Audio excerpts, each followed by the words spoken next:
Pour comprendre la nouvelle axiomatisation de Hilbert, il importe de donner tout son poids à ce débat entre Frege et Hilbert.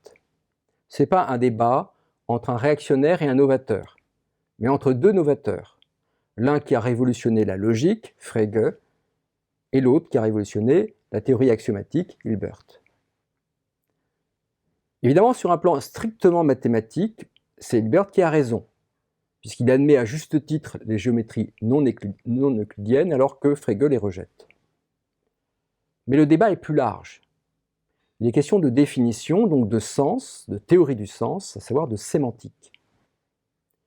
Et ici, les objections de Frege sont fortes, parce que, contrairement à Hilbert, sa réflexion sur la logique l'a conduit à renouveler la sémantique en distinguant précisément le sens d'un terme et la référence de ce terme, à savoir l'objet qu'il désigne.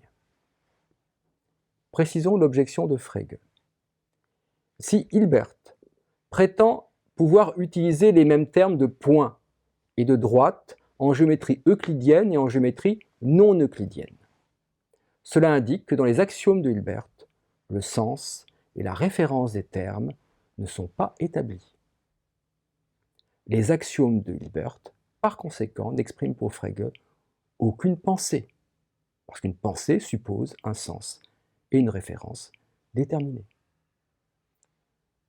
Un axiome chez Hilbert ne peut donc valoir comme une définition, contrairement à ce que prétend Hilbert.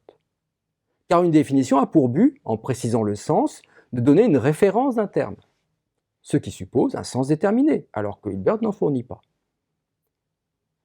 Alors pour tenter de résoudre ce conflit entre Frege et Hilbert, qui est resté en suspens parce qu'ils ont interrompu leur correspondance au début de l'année 1900, il faut noter que dans les axiomes de Hilbert, il y a bien un sens.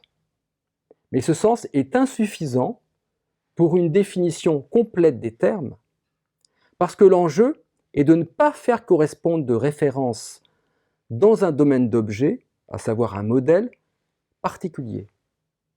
En revanche, ce sens est suffisant pour donner la structure à laquelle devront correspondre tous les modèles vérifiant les axiomes. Il ne faut donc dire ni qu'il n'y a pas de sens dans les axiomes de Hilbert, comme le fait Frege, ni qu'il y a un sens.